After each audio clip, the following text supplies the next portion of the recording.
Frog and Toad Are Friends by Arnold Lobel.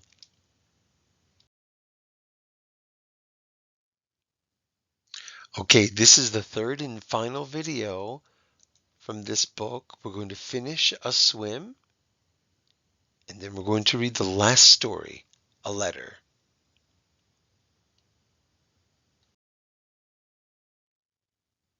So last time, you remember that Frog and Toad went swimming, and Toad didn't want anyone to see him in his bathing suit. But they were all curious, and they waited and waited, and he got cold, and finally he came out. And this is what happened. Toad climbed out of the river. The water dripped out of his bathing suit and down onto his feet. The turtle laughed, the lizards laughed, the snake laughed, the field mouse laughed, and the frog laughed.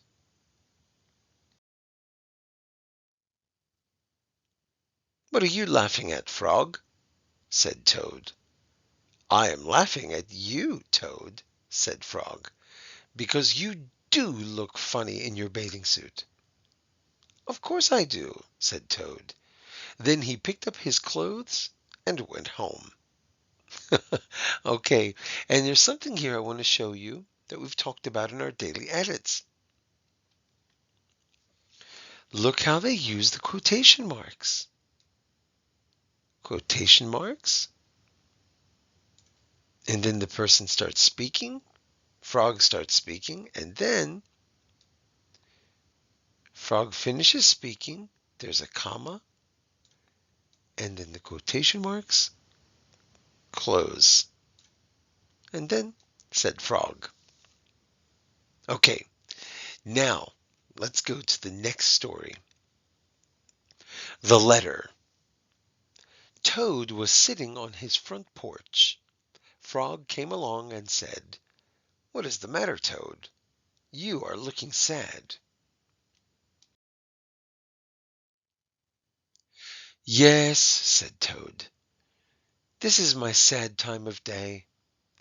It is the time when I wait for the mail to come. It always makes me very unhappy." "Why is that?" asked Frog. "Because I never get any mail," said Toad. "Not ever?" asked Frog. "No, never," said Toad. "No one has ever sent me a letter. Every day my mailbox is empty. That is why waiting for the mail is a sad time for me." Frog and Toad sat on the porch, feeling sad to, to, to get her together.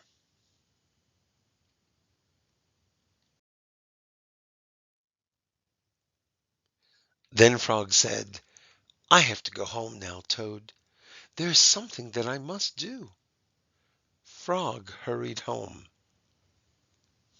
Hmm. Does anybody want to take a guess what Frog is going to do? Okay, let's see if you're right. He found a pencil and a piece of paper. He wrote on the paper. He put the paper in an envelope. On the envelope he wrote, "A letter for Toad." Frog ran out of his house. He saw a snail that he knew. "Snail," said Frog, "please take this letter to Toad's house and put it in his mailbox." "Sure," said the snail, "right away."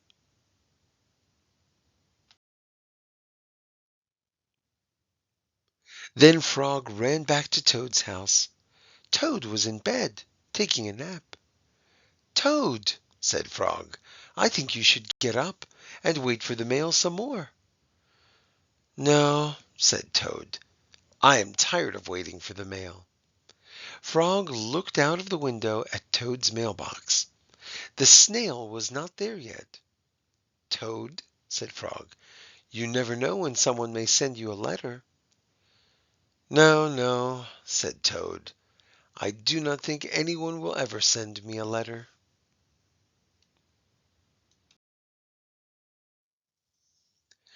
Frog looked out of the window. The snail was not there yet. "But, Toad," said Frog, "someone may send you a letter today." "Don't be silly," said Toad.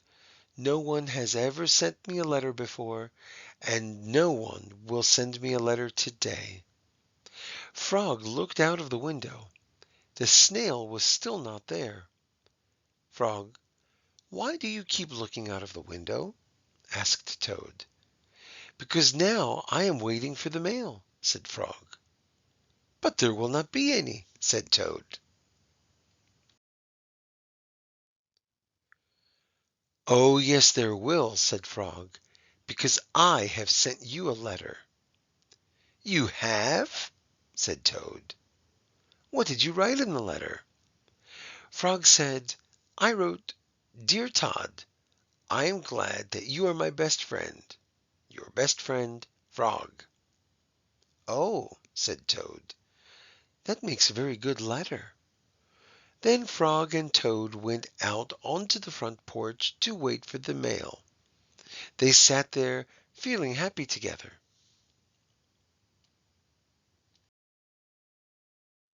Frog and Toad waited a long time.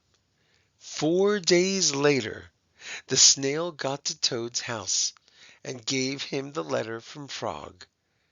Toad was very pleased to have it.